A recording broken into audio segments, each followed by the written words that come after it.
चलो हम आगे प्रोसीड करते हैं। नेक्स्ट पार्ट है कंसीडरेशन क्या होता है।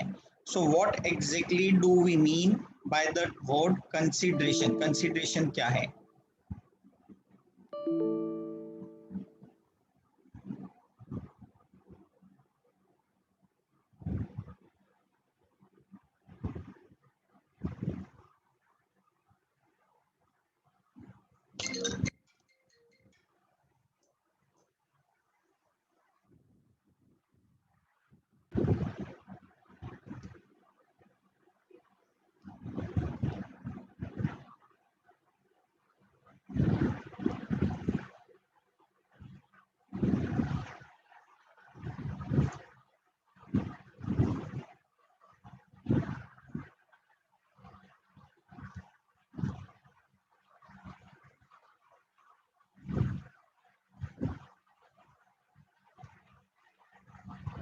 ओके, सो अब हमारे एक ओरिजिनल एग्जाम्पल पे चलते हैं जो हमने देखा था कि एक पर्सन अपना घर बेचना चाहता है फॉर ₹50 लाख।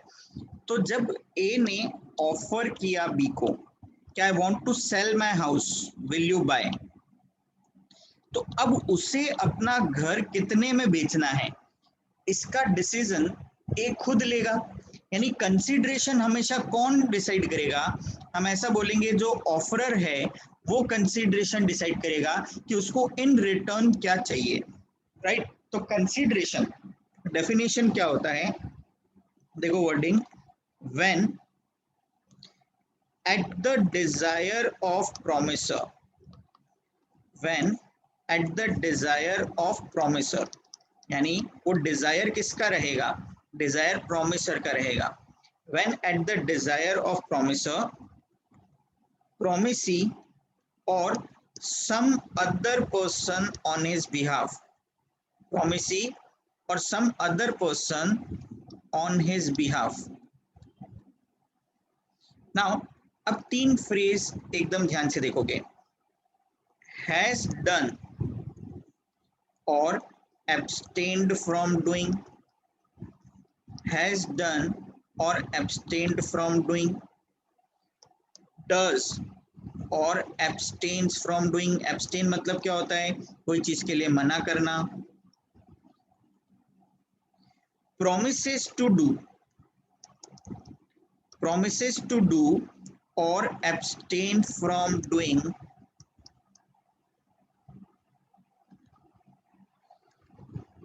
something, कुछ भी हो सकता है, कुछ भी हो सकता है, समथिंग। सच एक्ट और एब्सटेनेंस, उसने जो काम किया या जो काम नहीं किया, is said to be consideration for promise, वो कंसीडरेशन होगा। नाउ इतना बड़ा डेफिनेशन है, याद होगा क्या? बहुत इजी है। सबसे पहला पॉइंट, किसकी डिजायर पे होगा कंसीडरेशन? प्रोमिसर। पे कौन करेगा कंसीडरेशन? प्रोमिसी। सो प्रोमिसी या उसके बिहाफ पे कोई भी पर्सन। अब यहाँ पे तीन टर्म ध्यान रखो, एक होता है पास्ट, एक होता है प्रेजेंट और एक होता है फ्यूचर। सो प्रोमिसर की डिजायर पे प्रोमिसी ने कुछ किया था या कुछ नहीं किया था, कुछ कर रहा है या नहीं कर रहा है, कुछ करेगा या नहीं करेगा। has done or abstain from doing, does or abstains from doing, promises to do or abstain from doing something, such act or abstinence, वो काम करना या नहीं करना, is said to be consideration for the promise. So ऐसा कहीं पे भी रिक्वायर्ड नहीं है कि कंसीडरेशन मतलब मनी टर्म्स में ही हो। कंसीडरेशन कुछ भी हो सकता है। अब जैसे ए ने अपने सन को बोला कि अगर वो इंडिया में ही सेटल्ड होगा तो वो उसे अपना प्रॉपर्टी देगा, अगर वो इंडिया के बाहर नहीं जाएगा तो वो उसे अपना प्रॉपर्टी देगा, राइट? सो हाउस ट्रांसफर हो रहा है, अब ए का डिजायर है, ए का कंसीडरेशन क्या है कि ये इंडिया के बाहर नहीं जाए। It is an act of abstinence, इसे कुछ काम नहीं करना है, इसे इंडिया के बाहर सेटल नहीं होना है, तो ये प्रॉपर्टी देगा। सो कंसीडरेशन कैन बी समथिंग, कुछ भी हो सकता है, मनी टर्म्स में होना जरूरी नहीं है। सो हम एक फ्रेज में बोलते हैं कंसीडरेशन क्या होता है, तो we use the phrase quid pro quo. Quid pro quo, इसका मतलब क्या है? समथिंग इन रिटर्न, कुछ तो इन रिटर्न मिलना चाहिए। क्विड प्रो क्यो, समथिंग इन रिटर्न, उसको हम कंसीडरेशन बोलते हैं। एमसीक्यू के लिए ये पार्ट थोड़ा सा इंपॉर्टेंट रहता है। क्विड प्रो क्यो का मतलब क्या है? समथिंग इन रिटर्न, कुछ तो रिटर्न में मिलना चाहिए। क्लियर सबको? So let's see what is the definition of consideration. Consideration exactly क्या होता है? सो कंसीडरेशन एक एसेंशियल एलिमेंट है। हमने पढ़ा था अगर कंसीडरेशन नहीं होगा तो कॉन्ट्रैक्ट क्या होगा? वॉइड या वॉइडेबल? जल्दी आंसर दो। कंसीडरेशन नहीं हुआ तो कॉन्ट्रैक्ट क्या होगा? वॉइड या voidable? void, consideration, object and competency, तीनों केस में वॉइड होता है। फ्री कंसेंट वाले केस में वॉइडेबल होता है, राइट? सो अब यहाँ पे इन्होंने एग्जांपल देके बताया है, something in return is consideration for the promise. Clear?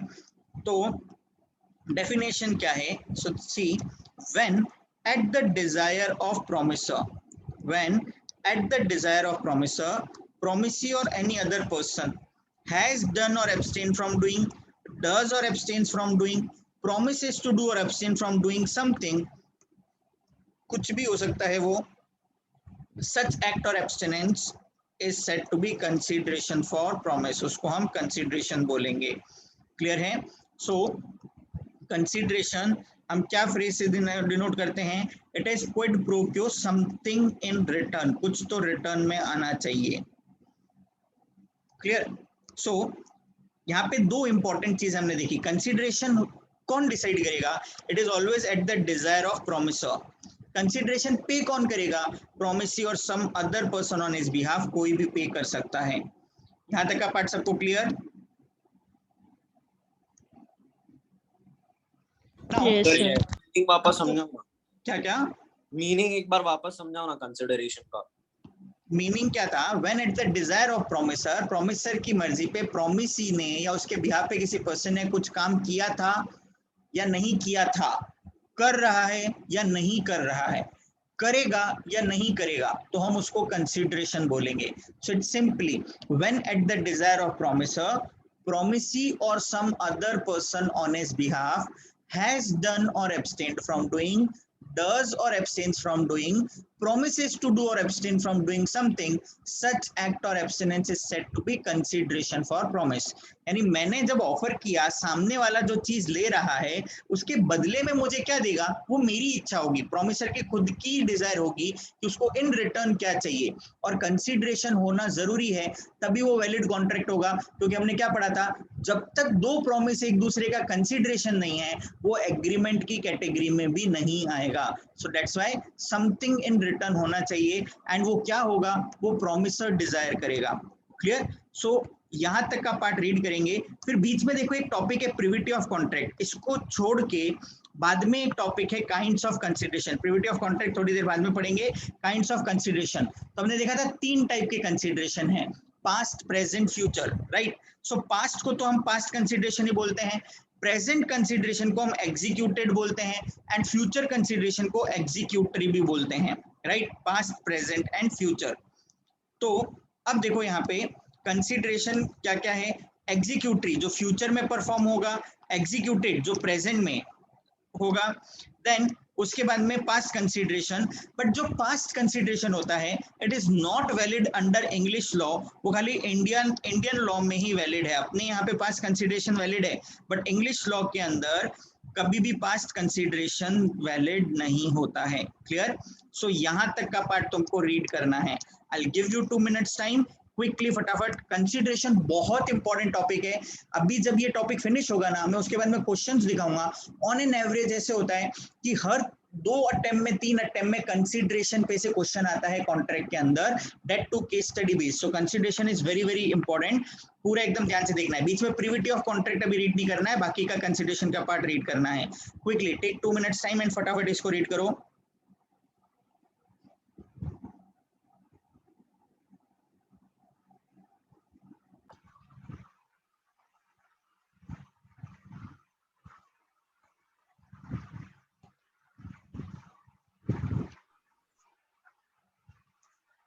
सो अब हम नेक्स्ट देखते हैं रूल्स गवर्निंग कंसीडरेशन क्या है। रूल्स गवर्निंग कंसीडरेशन, तो first point, every contract must be supported by some valuable consideration, otherwise it is void. Her contract में कुछ consideration होना चाहिए, नहीं तो वो कॉन्ट्रैक्ट void होगा, नहीं तो वो कॉन्ट्रैक्ट void होगा. क्लियर?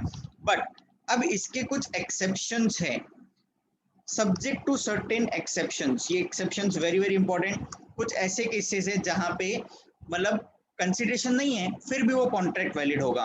तो ऐसे कौन से केसेस है? एग्जाम में डायरेक्ट शॉर्ट नोट के लिए इंपॉर्टेंट क्वेश्चन रहता है, contracts where consideration not necessary. Next जो टॉपिक है वो है कॉन्ट्रैक्ट्स जहां पे कंसिडरेशन जरूरी नहीं है. तो ये एक्सेप्शंस क्या है? जहां विदाउट कंसिडरेशन भी कोई एग्रीमेंट वैलिड होता है. So what are these contracts? सबसे पहला, अगर out of natural love and affection, अगर हम कोई चीज किसी को देते हैं, मतलब तुमने अपने फ्रेंड को कोई गिफ्ट दिया out of natural love and affection, तो यहाँ पे you offered him to give certain gift, but in return तुम कुछ उससे ले नहीं रहे बिकॉज इट इज ए, हम ऐसे बोलेंगे out of natural love and affection दिया है. देन अगर हम जैसे बोलते हैं कोई गिफ्ट दिया है, in case of gift actually made, gift के केस में कंसिडरेशन नहीं होता. तो generally gift is given to relatives या वैसे होता है, और out of natural love and affection हम किसी को भी कोई चीज दे सकते हैं, तो वहां पे कंसिडरेशन होना जरूरी नहीं है. देन उसके बाद में past voluntary services, past voluntary services.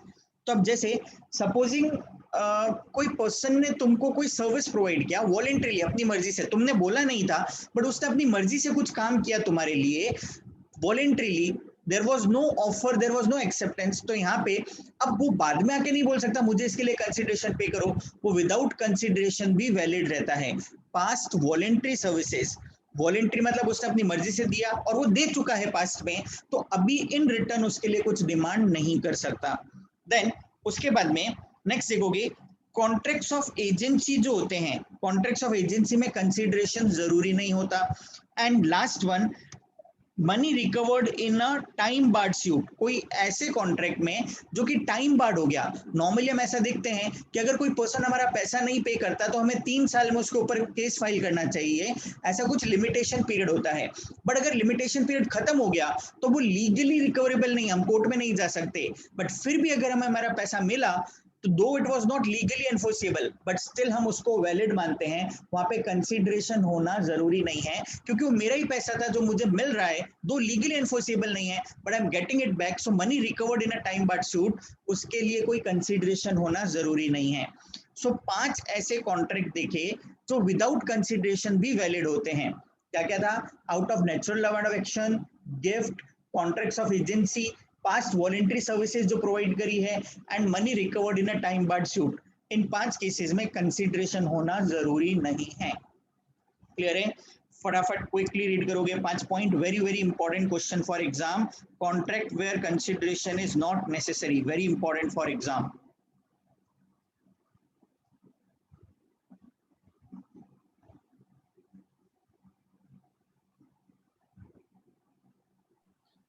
Sir हाँ, एक बार वापस बता दोगे? जब भी आउट ऑफ नेचुरल लव एंड अफेक्शन कोई चीज दिया है, हम किसी पर्सन को कुछ गिफ्ट करते हैं, देन कॉन्ट्रैक्ट्स ऑफ एजेंसी जहां पे प्रिंसिपल और एजेंट का रिलेशन होता है, कंसिडरेशन रिक्वायर्ड नहीं होता. देन उसके बाद में पास्ट में हमने कोई सर्विस प्रोवाइड किया था किसी को वॉलेंटरीली, तो विदाउट कंसिडरेशन वैलिड होता है. एंड टाइम बार्ड सूट में जो भी पैसा रिकवर हुआ है, टाइम बार्ड सूट मतलब जिसके लिए हम कोर्ट में केस फाइल नहीं कर सकते क्योंकि लिमिटेशन पीरियड खत्म हो गया, तो वो लीगल इंटेंशन होना चाहिए था ना कॉन्ट्रैक्ट में, बट ये तो लीगली एनफोर्सेबल नहीं है. But if we are getting our money back, money recovered in a time barred suit, तो उसको हम वैलिड मानते हैं, उसके लिए कोई कंसिडरेशन इन्वॉल्व होना जरूरी नहीं है. Okay sir.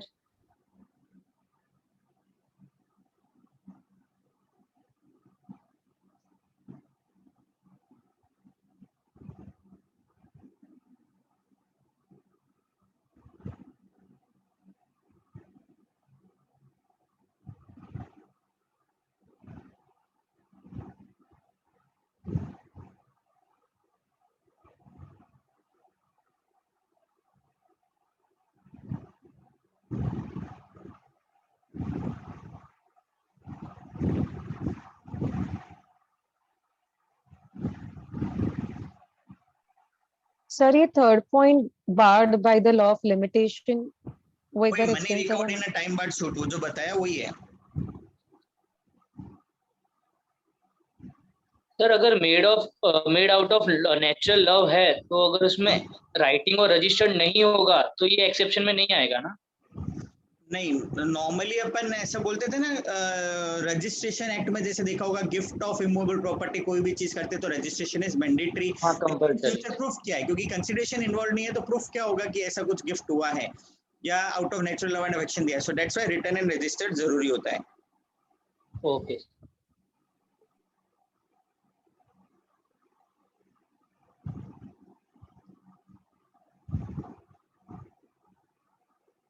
सर ये एजेंसी वाला पॉइंट रिपीट करो ना। एजेंसी में प्रिंसिपल और एजेंट का रिलेशन होता है। When one person is acting on behalf of another, तो वहां पे कुछ ऐसा कंसिडरेशन इन्वॉल्व होना जरूरी नहीं है। जैसे supposing you are doing some work on behalf of me, अब जरूरी नहीं है उसके लिए कि हमारे बीच में कोई कंसिडरेशन इन्वॉल्व हो। सो कॉन्ट्रैक्ट ऑफ एजेंसी एक एक्सेप्शन की कैटेगरी में आता है। और एजेंसी इन डिटेल, इस चैप्टर का लास्ट टॉपिक जो है वो एजेंसी होगा। इन डिटेल पूरा अच्छे से पढ़ेंगे बाद में। ओके। सो हमने रूल्स गवर्निंग कंसिडरेशन का फर्स्ट पॉइंट देखा कि every contract must be supported by some valuable consideration, otherwise contract void होगा। बट इसके कुछ एक्सेप्शंस है। कौन से एक्सेप्शन है फटाफट बताओ, जहां पे बिना कंसिडरेशन के कॉन्ट्रैक्ट वैलिड होगा? कौन कौन से हुए? 5। आउट ऑफ नेचुरल लव कुछ दिया, gift, Out of past natural love, voluntary services, in case money of recovered in a agency, time barred suit and Agency. Contracts of agency. In 5 cases में बिना consideration के भी contract valid होता है। Now consideration मतलब क्या? कुछ काम करना या नहीं करना। सो एक्ट ऑफ प्रॉमिस मतलब कुछ काम करना, और एक्ट ऑफ एब्स्टिनेंस मतलब कुछ काम नहीं करना। तो कंसिडरेशन कुछ भी हो सकता है, कुछ काम करना या कुछ काम नहीं करना, राइट? कुछ भी हो सकता है कंसिडरेशन, एक्ट और abstinence. Then there must be mutuality मतलब दोनों पार्टी को कुछ ना कुछ करना है जो उन्होंने एग्री किया है। They agree to do something. Clear? दोनों पार्टी को कुछ ना कुछ तो करना है। अगर ग्रेशियस प्रॉमिस है, ग्रेशियस प्रॉमिस मतलब क्या होता है? खाली एक ही पार्टी ने प्रॉमिस किया, इज नॉट एनफोर्सिएबल, वो एनफोर्सिएबल नहीं होगा। एग्जाम में बहुत टाइम रिपीटेड क्वेश्चन है कि जैसे ए एक टेंपल विजिट करता है एंड टेंपल अथॉरिटीज को बोलता है कि वो 5000 रुपीज देगा जिससे कि वो टेंपल वॉल को रिपेयर कर ले। क्लियर? टेंपल को रिपेयर करने के लिए उसने प्रॉमिस किया कि वो 5000 रुपीज देगा। नाउ द पॉइंट इज, ए ने बोला वो 5000 देगा टेंपल को, इन रिटर्न टेंपल ने कुछ प्रॉमिस किया क्या? There was nothing. तो ए अगर बाद में मना कर दे तो हम उसके ऊपर कुछ भी एक्शन नहीं ले सकते हैं। समझ में आया पॉइंट क्या है? Because it was a gracious promise. In simple word, मैंने प्रॉमिस किया मैं तुमको 5000 रुपीज दूंगा, इन रिटर्न तुमने कुछ भी नहीं दिया। अब समझो 4 दिन बाद 5 दिन बाद तुम मेरे से रुपए लेने आए 5000, मैंने मना कर दिया, no I am not giving money, तुम मेरे ऊपर कुछ लीगल एक्शन ले ही नहीं सकते, because it was a gracious promise जहां पे खाली एक ही पार्टी ने परफॉर्म करने के लिए बोला था, दूसरी पार्टी को इन रिटर्न क्या करना है, इट वाज नोवेयर डिसाइडेड। तो ग्रेशियस प्रॉमिस को हम एनफोर्स नहीं करा सकते। म्यूचुअलिटी, दोनों पार्टी कुछ ना कुछ देंगे तभी वो वैलिड कॉन्ट्रैक्ट होगा। Gracious promise can not be enforced. यहां तक समझ में आया पॉइंट? थर्ड पॉइंट वापस से रीड करोगे।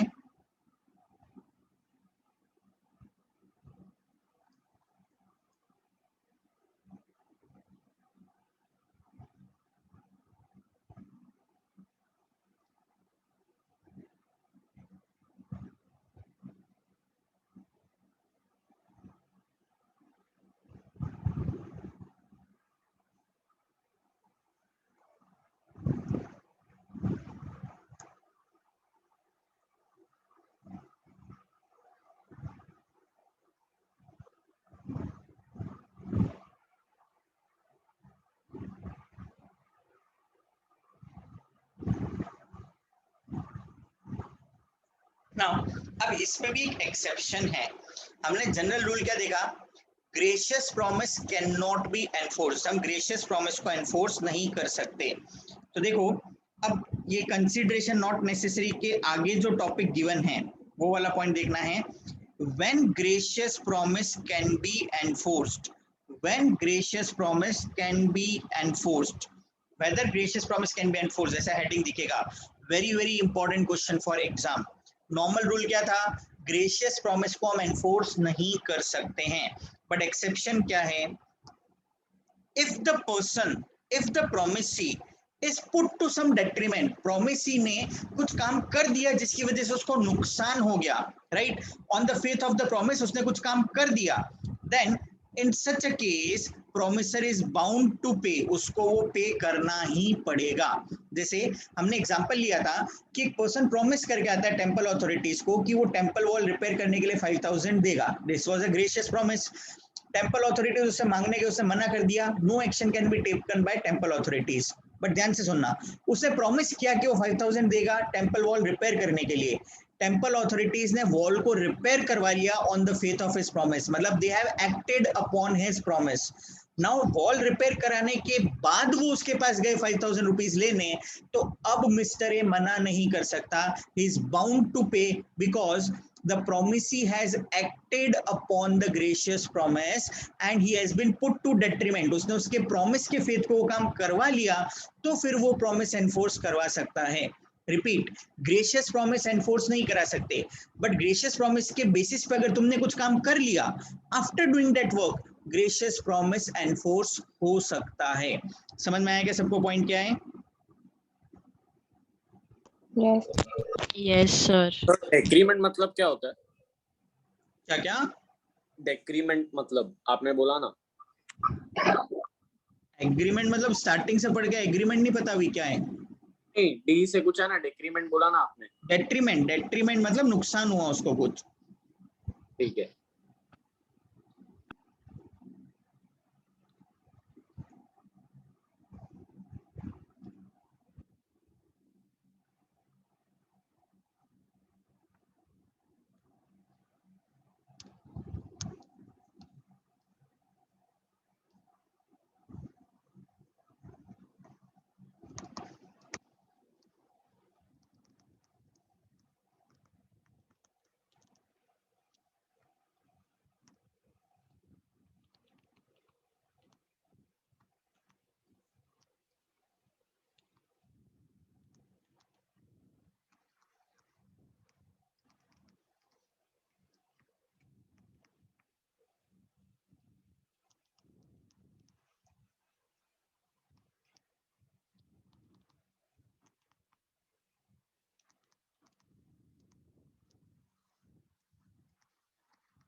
क्विकली आंसर दो इस क्वेश्चन का।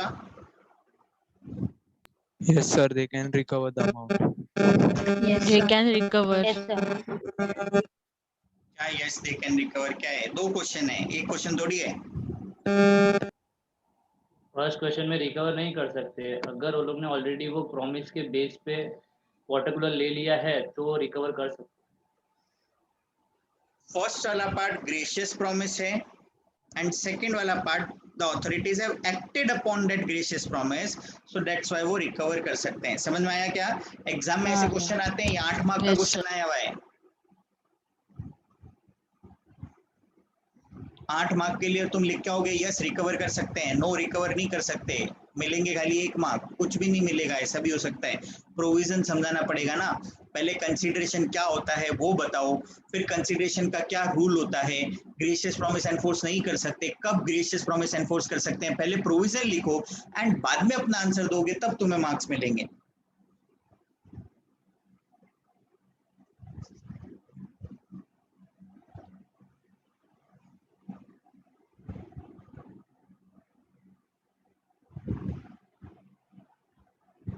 क्लियर यहां तक? Yes, Yes. sir. तो हमने 3 रूल तक देखे थे। नाउ ग्रेशियस प्रॉमिस कब एनफोर्स कर सकते हैं, हमने ये पार्ट देखा।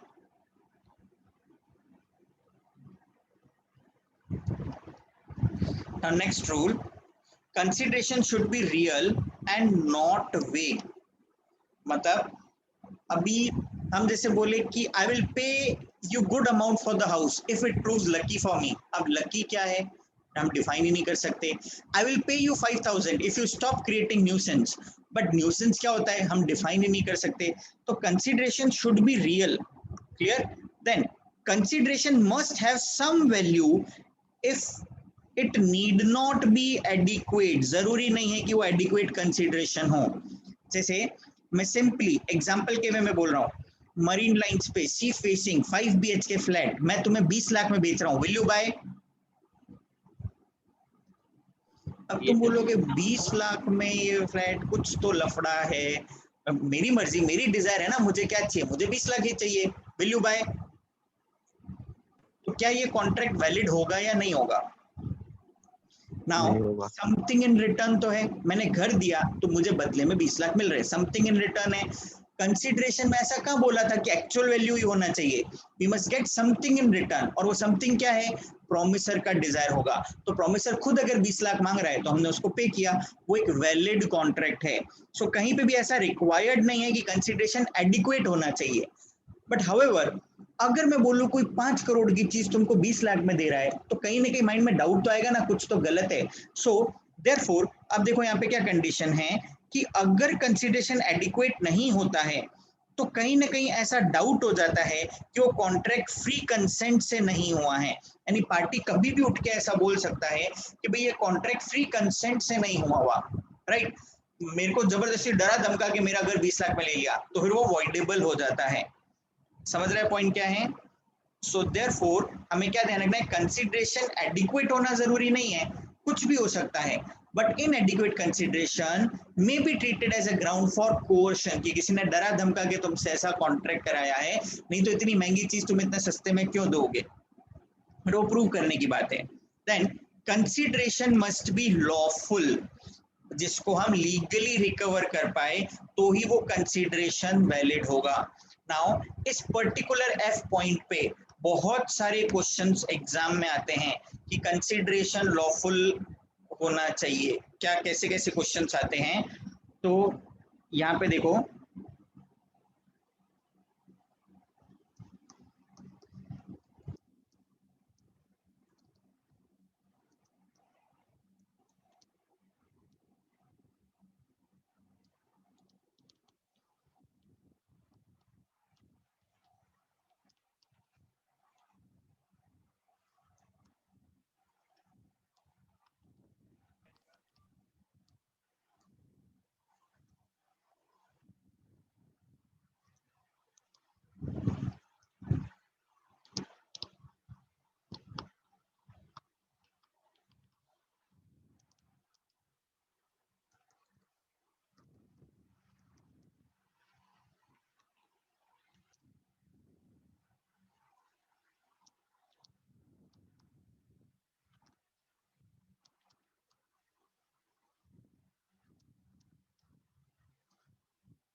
देखो अब ये केस क्या हो गया कि Gita promise to pay 50,000 to jailer and in return उसका डिजायर क्या था कि जेलर उसके हस्बैंड को जेल में से छोड़ दे। क्या ऐसा कर सकते हैं क्या? क्या ये लीगली अलाउड है क्या कि एक क्रिमिनल को छोड़ दो पैसा लेके? No. Is it legally No. Allowed?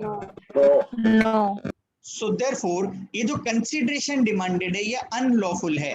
सो अगर गीता ने पेमेंट किया और जेलर ने हस्बैंड को रिलीज नहीं किया तो क्या ये कोर्ट में जाके कुछ लीगल एक्शन ले सकती है? The answer is no. Reason, क्योंकि कोर्ट में जाके बोलेंगे ये भी क्या No. वही हिस्सा जो करा है, कंसीडरेशन जो मांगा था वो अनलॉफुल था। सो देयरफॉर वो कॉन्ट्रैक्ट वॉइड हो जाएगा। समझ में आया क्या पॉइंट क्या है? Yes, sir. Yes, sir. पक्का क्लियर? ये एग्जांपल क्लियर? एग्जाम में आया हुआ क्वेश्चन है। Yes, sir.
अगेन 8 मार्क का क्वेश्चन है भाई एग्जाम में, ध्यान से पढ़ो और आंसर दो।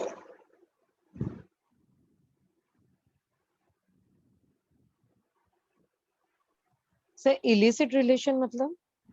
ये तो पूरा पार्ट है क्वेश्चन का, अच्छे से रीड करो तो समझ में आना चाहिए। तो वही अनलॉफुल प्रॉपर्टी उसे बी से अनलॉफुल रिलेशन में दिया है, तो फर्स्ट आंसर तो ट्रांसफर वैलिड नहीं है।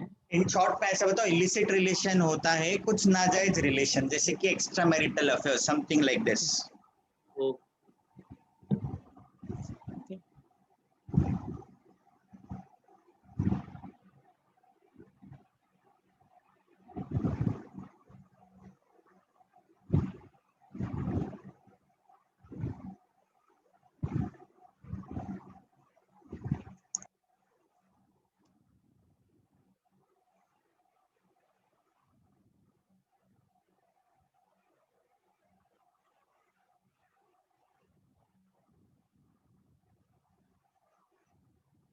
तो वैलिड है ना, बिकॉज रिलेशन थोड़ी इसमें होता है, इसमें अनलॉफुल तो कुछ नहीं। ये चीज वैलिड है बिकॉज इसमें इट इज नॉट रिक्वायर्ड कि रिलेशनशिप मेंशन करे ना लॉफुल में, to justify lawfully इसमें relationship दे is नहीं not, पाता है we can आंसर give तो। to a friend also ना। आई डोंट नो, मेरे को नहीं पता है अभी। Let you think and answer क्या रहेगा।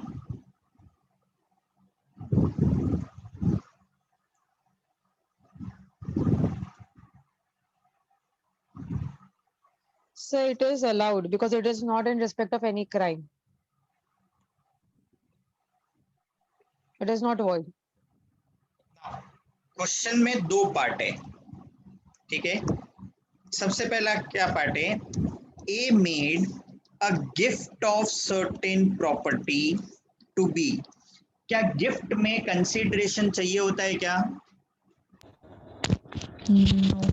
जल्दी आंसर, गिफ्ट में कंसीडरेशन चाहिए होता है क्या? No, sir. No. No. Not required. No, no. So A made a gift of certain property to B. Registration. अब वो गिफ्ट किसी को भी कर रहा है उससे हमें मतलब नहीं। Gift of certain property to B, जिसके साथ उसका इलिसिट रिलेशन था, वो किसी को भी गिफ्ट करे उससे हमें मतलब नहीं, बट गिफ्ट में कोई कंसीडरेशन रिक्वायर्ड ही नहीं होता। So is the transfer valid? Answer is yes. First part का आंसर यस, क्योंकि गिफ्ट में कंसीडरेशन इन्वॉल्व नहीं होता, विदाउट कंसीडरेशन वैलिड होता है, एंड वो किसी भी पर्सन को गिफ्ट कर सकता है। Now second part of question क्या बोलता है कि ए अपना प्रॉपर्टी बी को देगा, ए अपना प्रॉपर्टी बी को देगा. What would be your answer if the transfer was against be having such illicit relation? यानी उसने क्या बोला बी को, I will give you my property, अगर तूने मेरे साथ में इलिसिट रिलेशन रखे I will give you my property. The property transfer is against B having such illicit relation. So ये जो A का desire है, इसने जो in return consideration मांगा है, ये consideration lawful है या unlawful है?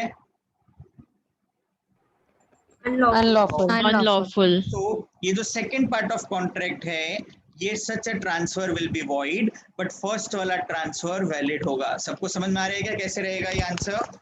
Yes, sir. सर सेकंड वाला एक बार एक्सप्लेन करोगे वापस? सेकेंड वाला, the transfer of property was against be having such illicit relation. अगर बी ने रिलेशन रखे तो प्रॉपर्टी दूंगा, यानी कंसीडरेशन था. प्रॉपर्टी कब दूंगा? अगर इलिसिट रिलेशन रखा तो.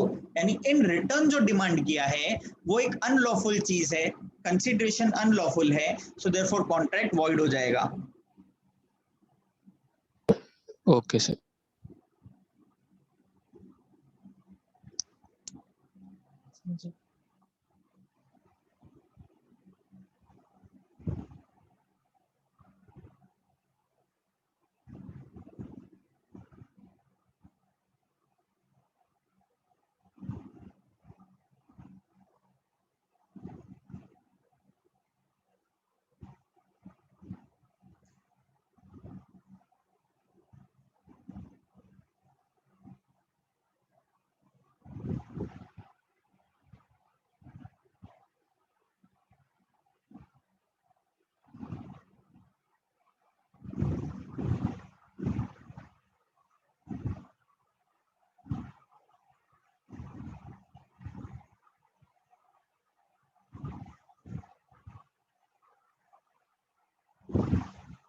क्लियर यहाँ तक?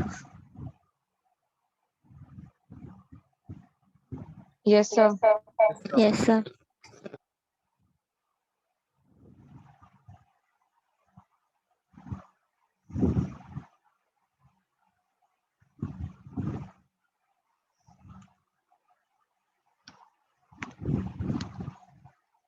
Now, उसके बाद नेक्स्ट है, consideration should be something more than what the promisee is already bound to do.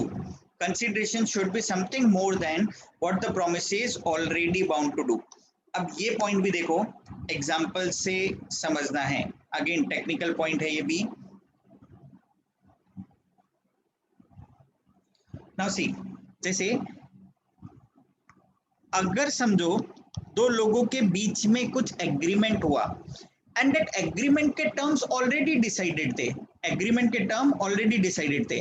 जैसे ए को अपना घर देना था एंड बी बदले में उससे 50 लाख रुपीस देगा.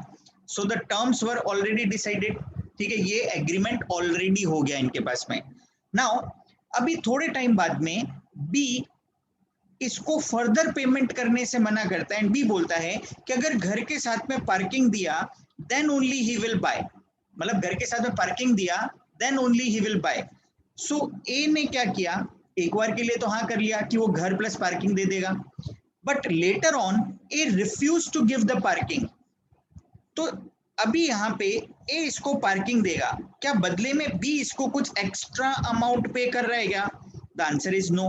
सो ये तो प्रॉमिस ऑलरेडी था, तो अगर ए पार्किंग देगा तो इसको भी कुछ एक्स्ट्रा मिलना चाहिए क्योंकि वो एग्रीड कॉन्ट्रैक्ट से ऊपर कुछ टर्म है. ये फर्स्ट पार्ट ऑफ कॉन्ट्रैक्ट है, ये सेकंड पार्ट ऑफ कॉन्ट्रैक्ट है, but second part of contract में कुछ कंसीडरेशन इन्वॉल्व ही नहीं है, तो ये second part of contract void हो जाएगा because there is no consideration involve. So अगर कुछ एक्स्ट्रा जाता है, एग्जिस्टिंग कॉन्ट्रैक्ट से कुछ एक्स्ट्रा जाएगा, तो उसके लिए इन रिटर्न भी कुछ एक्स्ट्रा होना चाहिए, देन ओनली वो कॉन्ट्रैक्ट वैलिड होगा. अदरवाइज जो भी एडिशन हुआ है वो एडिशन वॉइड हो जाएगा, पुराना कॉन्ट्रैक्ट ही वैलिड रहेगा. It should be something more than what promises already bound to do. Promises already bound to pay 50 lakh, उससे कुछ ज्यादा होना चाहिए तभी एडिशनल पार्ट वैलिड होगा. अदरवाइज ये additional part of contract void हो जाएगा because it is without consideration. तो इसका एग्जाम में भी जैसे क्वेश्चन आया कि जैसे एक पेशेंट था और एक डॉक्टर था, नाउ पेशेंट और डॉक्टर के बीच में एक ऐसा एग्रीमेंट हुआ कि डॉक्टर ऑपरेशन करेगा और बदले में पेशेंट उसको 3 लाख रुपीस का पेमेंट करेगा। Now while doing operation doctor उससे डिमांड करता है कि आप और 2 लाख पे करो, और 2 लाख पे करो, then only he will complete the operation. अभी ऐसी मजबूरी में तो पेशेंट हाँ ही करेगा ना, नहीं तो वो बीच में छोड़ देगा तो लफड़ा हो जाएगा। तो पेशेंट ने हाँ किया। Now after completion of operation patient refuse to pay 2 lakh. क्या डॉक्टर उससे ये रिकवर कर सकता है? The answer is no. Reason, क्योंकि पेशेंट जो एक्स्ट्रा 2 लाख दे रहा है उसके बदले में डॉक्टर ने क्या किया? एक्स्ट्रा कुछ भी नहीं किया। So it was additional part, वो वॉइड होगा अगर कुछ कंसिडरेशन इन्वॉल्व नहीं है। बट समझो व्हाइल डूइंग ऑपरेशन, अभी जैसे पता लगा इसके पेशेंट के पेट में स्टोन्स भी है, तो डॉक्टर ने बोला है पथरी का भी ऑपरेशन कर दूं क्या? पेशेंट ने बोला हाँ कर दो। तो ये जो 2 लाख रुपीस थे ये एडिशनल ऑपरेशन के थे, डॉक्टर ने कुछ एक्स्ट्रा पार्ट परफॉर्म किया है, तो in that case can doctor claim this 2 lakh rupees? The answer is yes, because promisee ने भी जो एग्रीड था उससे कुछ ज्यादा किया है, देन वो पार्ट वैलिड होगा। समझ में आया क्या पॉइंट क्या है? Yes sir. Yes, तो sir. ये जी वाला पॉइंट रीड करोगे। हमने सारे रूल्स देखे कंसीडरेशन के, इसमें 3 रूल बहुत खतरनाक है और एग्जाम में बहुत केस स्टडीज आते हैं। कौन कौन से थे? एक तो ग्रेशियस प्रॉमिस वाला सी वाला पॉइंट, एफ वाला पॉइंट एंड जी वाला पॉइंट। इन 3 पॉइंट के ऊपर बहुत बार क्वेश्चन आते हैं एग्जाम में, बहुत रिपीटेड क्वेश्चन केस स्टडी आते हैं। सो एकदम ध्यान से ये 3 पॉइंट्स याद रहने चाहिए। और डेफिनेटली फर्स्ट वाला तो है ही, विदाउट कंसीडरेशन वाला भी इंपॉर्टेंट है, वो भी एग्जाम में पूछा जाता है। So I told you consideration is very important for exam. क्या क्या थे rule? Every contract must be supported by some consideration, otherwise वो void होगा। Then उसके बाद में कुछ ऐसे कॉन्ट्रैक्ट है जो बिना कंसिडरेशन के भी वैलिड होते हैं, gift out of natural love and affection, money record in a time barred suit, past voluntary services and contracts of agency. Then consideration कुछ काम करने के लिए हो सकता है, नहीं करने के लिए हो सकता है, एक्ट ऑफ प्रॉमिस और एब्सटिनेंस, वहां पे म्यूचुअलिटी होना जरूरी है। ग्रेशियस प्रॉमिस कभी भी एनफोर्स नहीं हो सकता, but if the person has acted upon gracious promise तो हम उसे एनफोर्स कर सकते हैं। Consideration should be clear not vague, consideration need not be adequate, कुछ समथिंग इन रिटर्न होना चाहिए। देन कंसिडरेशन लॉफुल होना चाहिए and it must be something more than what promise is already bound to do. Clear? फटाफट quickly वापस एक बार देखोगे rules governing consideration, take 2 minutes time and read it thoroughly, एकदम अच्छे से इंपॉर्टेंट। कुछ भी डाउट है तो मेरे से पूछो।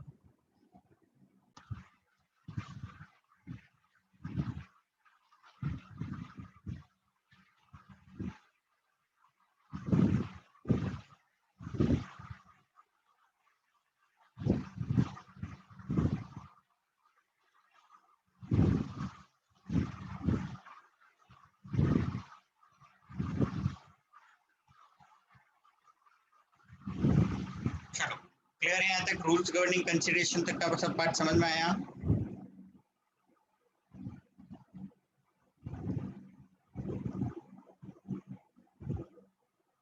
अब हम नेक्स्ट देख रहे हैं privity of contract. Again a very very very important topic for exam. Exam में ऐसा आता है, a stranger to a contract can not sue, comment. Stranger to a contract can not sue, comment.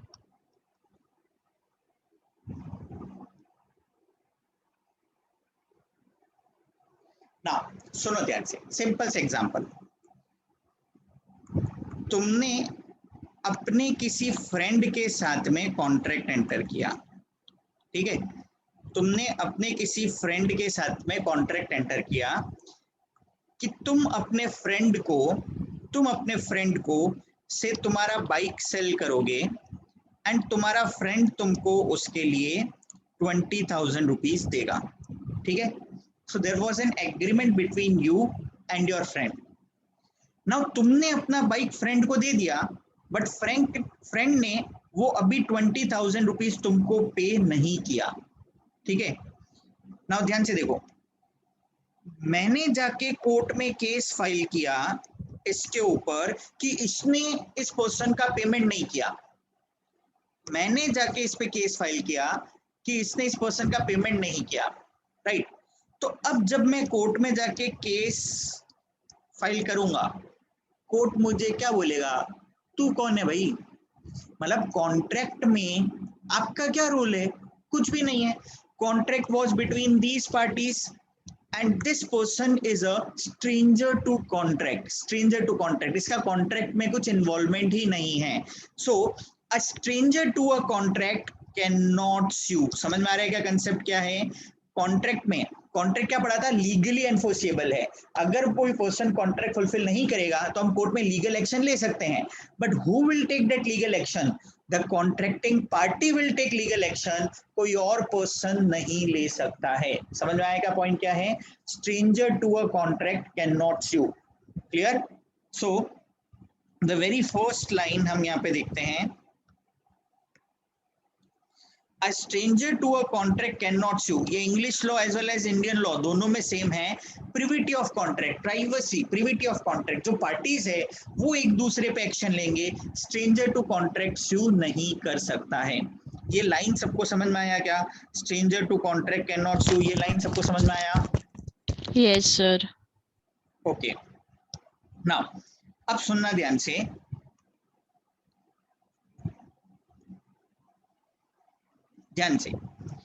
First, एक person ने अपना property अपने brother को दिया एंड ब्रदर को बोला कि इस प्रॉपर्टी से जो भी इनकम होगा ना उससे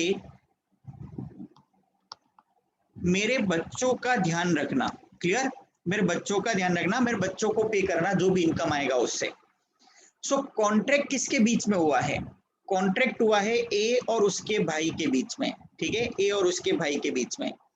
ऐसा जनरली हम बोलते हैं कि ये ट्रस्ट जैसा पार्ट हो गया, जहां पे this person is author of the trust, this person is trustee, जिसके पास में प्रॉपर्टी रखा है एंड जिसके बेनिफिट के लिए रखा है उसको हम बेनिफिशियरी बोलते हैं. Right? Is termed as beneficiary.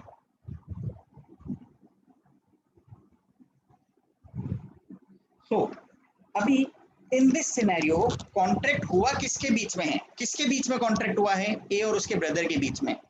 अब सपोजिंग ब्रदर, ए की डेथ हो गई एंड ब्रदर जो प्रॉपर्टी से इनकम आया वो इसके सन को नहीं दे रहा, तो क्या ये सन जाके इसको स्यू कर सकता है या नहीं कर सकता है?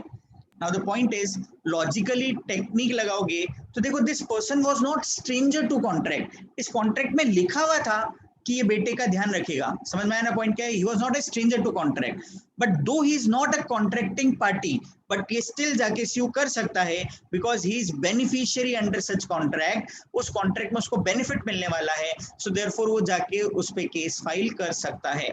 समझ में आया फर्स्ट पॉइंट सबको? Yes, sir. Yes, sir. चलो, ये जो पैरा गिवन है यहाँ पे नीचे एक्सेप्शंस गिवन है. ये दो केसेस एक बार छोड़ो, नीचे एक्सेप्शंस गिवन है. Exceptions to the doctrine of privity of contract. So यहाँ पे वेरी फर्स्ट पॉइंट जो है इसको रीड करोगे. मैंने अभी जो समझाया वो फर्स्ट पॉइंट था, फटाफट रीड करो.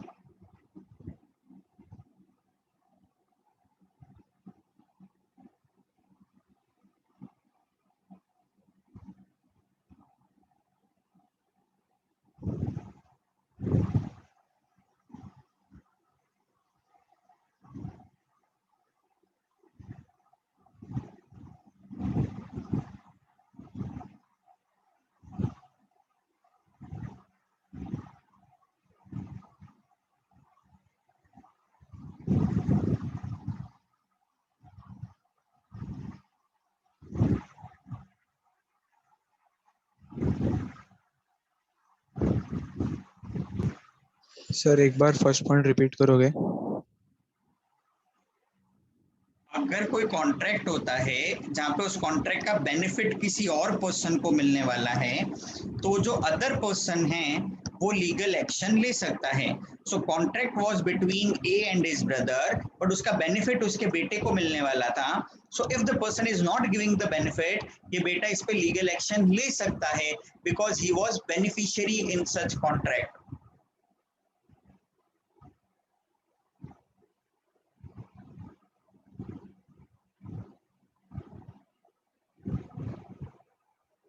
सर वो हुसैनी वाला केस समझाओ ना एक बार. वो एग्जांपल में वो हुसैनी करके कोई नाम है ना, वो केस में दिया है ना ऊपर का केस मैंने पढ़ने को मना करा ना एक बार, मैं पहले ये समझा रहा हूँ उसके बाद में देखेंगे वो.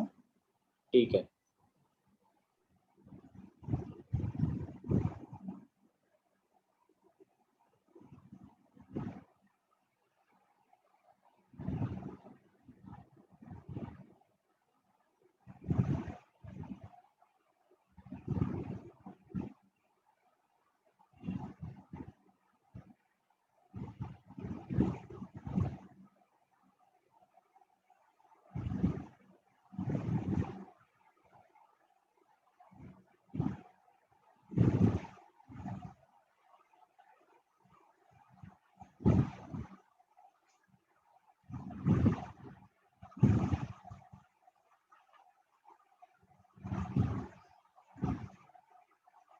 नाउ अब सेकंड देखो, जैसे कॉन्ट्रैक्ट हुआ between A and B, these were the contracting party.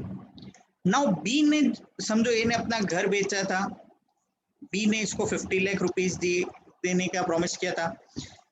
Now देखो बी ने वो घर आगे सी को बेच दिया, बी ने वो घर आगे सी को बेच दिया, मतलब what he has done is assignment. Assignment हम देखते हैं ना, एक पर्सन अपना राइट जब किसी दूसरे पर्सन को ट्रांसफर कर देता है तो हम उसको असाइनमेंट बोलते हैं, राइट। सो ये असाइनमेंट कर दिया।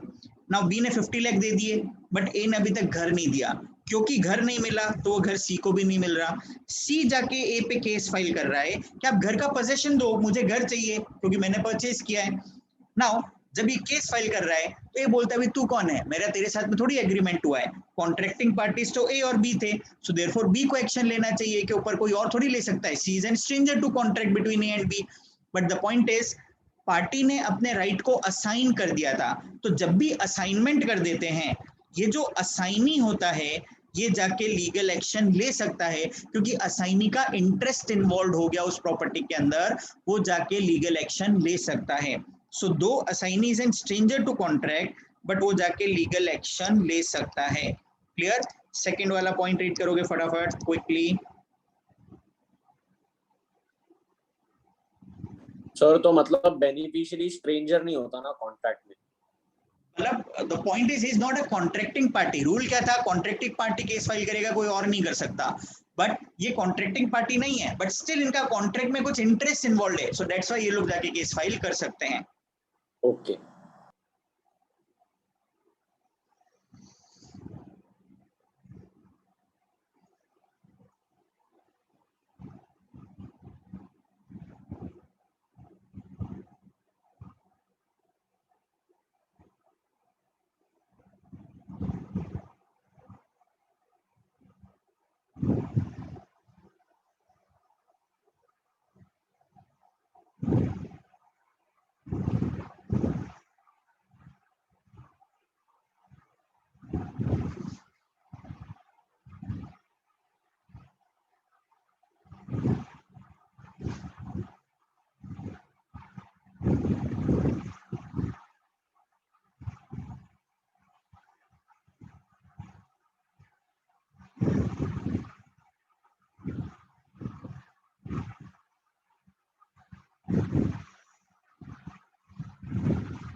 नाउ अब देखो, नॉर्मली हम जैसे देखते हैं ना, कोई मैरिज फंक्शन होता है तो मैरिज फंक्शन में स्टेज प्रोग्राम होता है, हर कोई आके वो दूल्हा दुल्हन को एनुअल अवार्ड देते हैं, गिफ्ट्स देते हैं। तो वो जो भी कुछ मिलता है ड्यूरिंग मैरिज, उस सारे अमाउंट पे, उस पैसे पे जो गर्ल होती है ना, उसका राइट होता है, गर्ल का राइट होता है। रीजन क्या है, क्यों दिया जाता है ये, कि कल को आगे जाके इन फ्यूचर कुछ हो जाए, कि हम जैसे बोल रहे हैं कि हस्बैंड की डेथ हो गई या कुछ ऐसा हो गया, तो गर्ल खुद सरवाइव कर पाए, तो इसके लिए ऐसा सेफ्टी के लिए दिया जाता है। अपने हिंदू माइथोलॉजी और में ऐसा सब कुछ होता है। तो अब देखो पॉइंट क्या है कि ड्यूरिंग मैरिज कोई भी ऐसा गिफ्ट, ऑर्नामेंट, ज्वेलरी जो वुमेन को मिलता है, उस पर वुमेन का राइट है। बट वो ज्वेलरी और सारा तो उसके इन लॉज के पास में पड़ा रहता है। बट सम जो हस्बैंड एंड वाइफ अलग हो रहे हैं, तो इन लॉ, जो ये गर्ल के फैमिली मेंबर्स है, वो उसके इन लॉज पे स्यू कर सकते हैं क्या, to recover that property back? The answer is yes. तो बोलेंगे एक्चुअल में कॉन्ट्रैक्ट तो गर्ल और उसके इन लॉज के बीच में है, क्या गर्ल के फादर, गर्ल के मदर उस पे एक्शन ले सकते हैं क्या? सो देखो, इन केसेस ऑफ फैमिली अरेंजमेंट और settlements, clear, male members of Hindu family which provide for the maintenance or expenses of marriage of female members, the later यानी female members though not parties to contract, but उसमें क्या कर सकते हैं, they can take legal action, वो लोग legal action ले सकते हैं family settlements और में, दो female was not legal member उसके family members जो है, but they can take legal action to recover that property. Third point clear?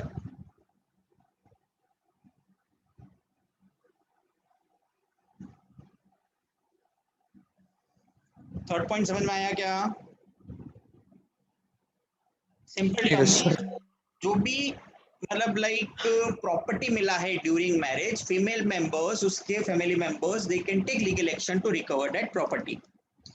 Now fourth point है in cases of acknowledgement of a liability, in cases of acknowledgement of a liability. Acknowledgement मतलब क्या होता है? अब जैसे supposing मैं example से समझाता हूँ एक्नॉलेजमेंट क्या होता है।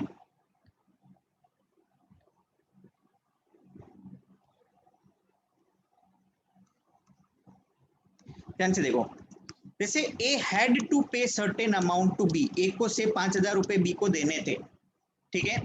नाउ ए ने बी को बोला तू सी से रिकवर कर लेना, you recover the amount from C, and C उसको एक्नॉलेज करता है कि यस मैं पे कर दूंगा 5,000 रुपीज, राइट। तो क्या बी अब सी पे केस फाइल कर सकता है टू रिकवर दैट अमाउंट? क्या बी सी पे केस फाइल कर सकता है? तो हम ऐसा बोलेंगे सी ने खुद ने एक्नॉलेजमेंट दिया था, तो बी उसके ऊपर लीगल एक्शन ले सकता है टू रिकवर। अब ये स्ट्रेंजर नहीं बचा क्योंकि इसने खुद ने एक्नॉलेजमेंट दिया था ऑफ लायबिलिटी। नाउ सेकंड देखना है यहीं पे पार्ट, अगर समझो सी एक्नॉलेजमेंट नहीं देता, बट जब ए ने बोला बी से तो सी से ले लेना, सी की प्रेजेंस में ऐसा बोला और ये चुप खड़ा था, इसने अपोज नहीं किया, नहीं मैं क्यों पे करूंगा, तो इट इज यहाँ पे एस्टॉपल अप्लाई हो जाता है। Now he is estopped from denying, C को वो अमाउंट पे करना ही पड़ेगा बिकॉज उसकी प्रेजेंस में स्टेटमेंट बोला था एंड उसने डिनाई नहीं किया था। सो दो इंपॉर्टेंट पॉइंट्स आते हैं, एक आता है एक्नॉलेजमेंट ऑफ लायबिलिटी और एक आता है एस्टॉपल वाला case. In both the cases the person will be liable, though उसने खुद ने कुछ प्रॉमिस नहीं किया था but he will be liable to pay because उसने एक्नॉलेजमेंट दिया था या फिर he stopped from denying. Clear a point? So fourth and fifth point read करो quickly.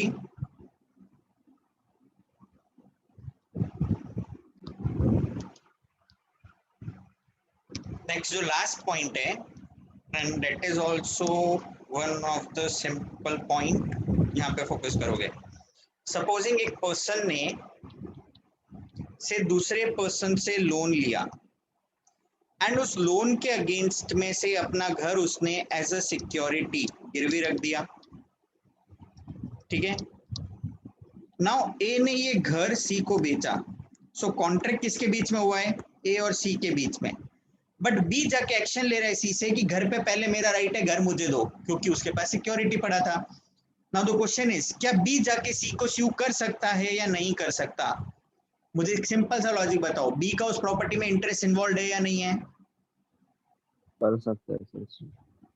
बी का इंटरेस्ट इन्वॉल्व है क्योंकि उसके पास में सिक्योरिटी पे पड़ा है, सो देयरफॉर बी जाके स्यू कर सकता है, though B was not a party to contract but वो स्टिल जाके स्यू कर सकता है। तो ये जो लास्ट वाला पॉइंट है पॉइंट नंबर 6,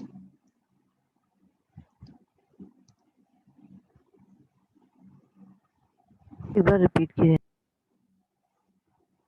क्या क्या रिपीट करेंगे? सिंपल तो बताया था, अगर कोई प्रॉपर्टी गिरवी रखा हुआ है तो जिसके पास में गिरवी रखा हुआ है though is not a party to contract but वो जाके केस फाइल कर सकता है। ओके।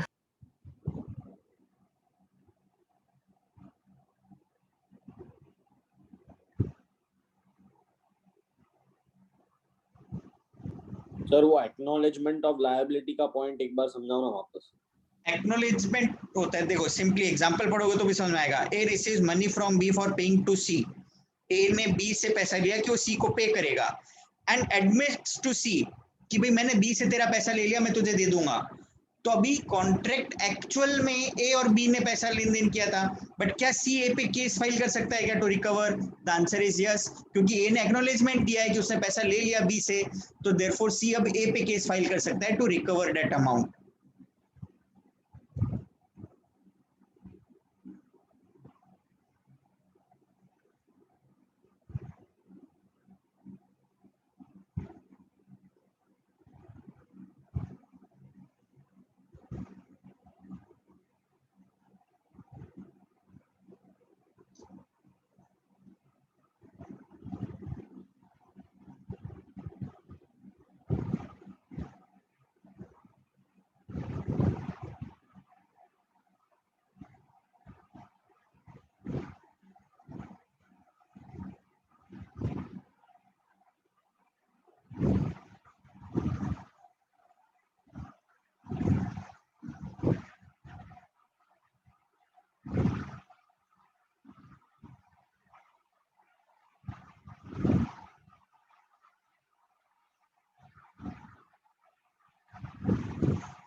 अब जो हमने बीच में जो दो केस छोड़े थे वो केस रीड करेंगे। सबसे पहले डनलॉप न्यूमेटिक टायर वाला देखोगे, ये केस रीड करो।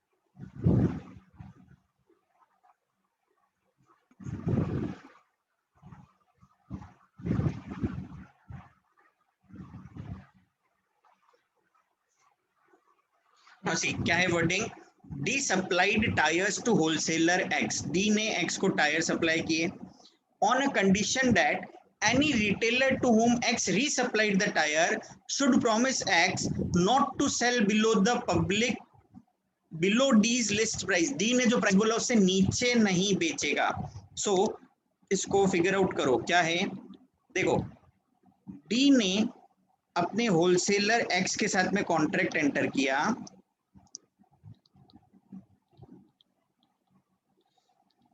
क्या कंडीशन डाला कि X जिस भी रिटेलर को बेचेगा, तो ये जो रिटेलर है डी जो प्राइस बोल रहा है उससे कम में सेल नहीं करेगा। मतलब इसने X को बोला कि तू रिटेलर के साथ में कॉन्ट्रैक्ट एंटर करना कि वो इस प्राइस से नीचे नहीं बेचेगा goods.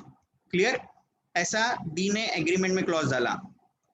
X supplied tier two S upon the condition, और X ने S को टायर बेचे और उसी कंडीशन पे कि भाई इस प्राइस से नीचे नहीं बेचना है, क्योंकि डी ने ऐसा एग्रीमेंट किया हुआ था। बट S ने फिर भी कम प्राइस में टायर बेच दिए, राइट, S ने फिर भी कम प्राइस में टायर बेच दिए। तो अब एक कॉन्ट्रैक्ट था D और X के बीच में, दूसरा कॉन्ट्रैक्ट था X और S के बीच में। D ने सीधा S पे केस फाइल किया कि तूने कम प्राइस पे कैसे बोले बेचे टायर्स, तो क्या D S पे एक्शन ले सकता है क्या? द आंसर इज नो, क्योंकि D is a stranger to contract. X और S के बीच में कॉन्ट्रैक्ट में D का कुछ भी इंटरेस्ट इन्वॉल्व नहीं है, सो देयरफॉर D कुछ भी एक्शन नहीं ले सकता है। समझ में आया क्या पॉइंट?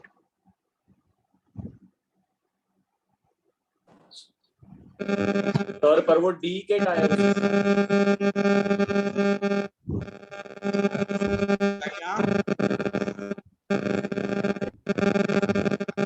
काजल माइक बंद। सर पर वो टायर्स डी के थे ना। हाँ, तो डी सोल्ड टू एक्स, तो अब x is the owner. Now x को उसने बोला कि इस प्राइस से कम में तू जिसको बेचेगा उससे कम में नहीं बेचना चाहिए।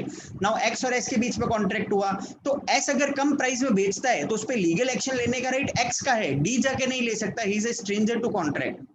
सर तो डी But एक्स के खिलाफ केस नहीं कर सकता। बट एक्स ने थोड़ी बेचा है, एक्स को एस पे केस डी एक्स पे कर सकता है कि उसने जो कंडीशन डाला X has breached that contract, but X ने जो आगे कॉन्ट्रैक्ट किया X ने वो कंडीशन डाल दिया था, तो X ने तो कहीं पे भी कुछ ब्रीच किया ही नहीं है, तो X S पे केस फाइल कर सकता है, बट D डायरेक्टली नहीं कर सकता है इसके ऊपर, because he stranger to contract. हाँ समझा। तो इसमें लाइबिलिटी वाला नहीं अप्लाई होता क्लॉज? नहीं, एक्नॉलेजमेंट और किधर है? एस ने बोला था क्या कि नहीं मैं नहीं बेचूंगा या ऐसा कुछ? वो सिंपली कॉन्ट्रैक्ट था, तो एक्शन कौन ले सकता है? जो पार्टीज टू कॉन्ट्रैक्ट है वो एक दूसरे पे एक्शन ले सकते हैं।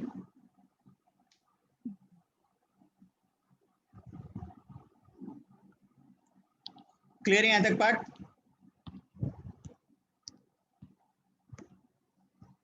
नाउ जो हमने देखा था कॉन्ट्रैक्ट्स जहां पे कंसीडरेशन रिक्वायर्ड नहीं है, contracts where consideration is not necessary, देखो उधर भी कुछ इलस्ट्रेशंस गिवन हैं।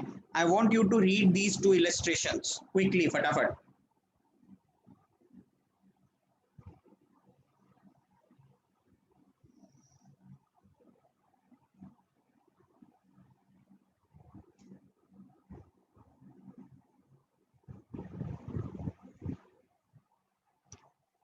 ये वाला एग्जाम्पल ध्यान से पढ़ना जरूरी है, फर्स्ट और सेकंड का डिफरेंस क्या है।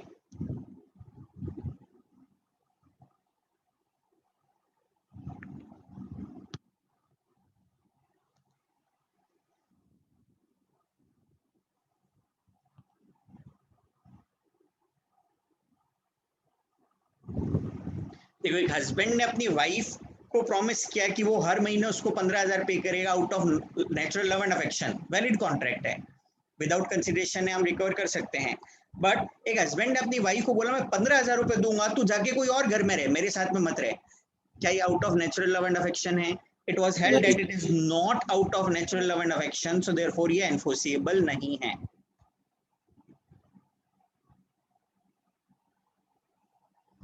क्लियर यहां तक पॉइंट?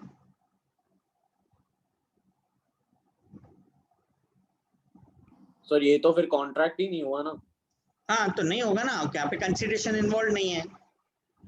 ओके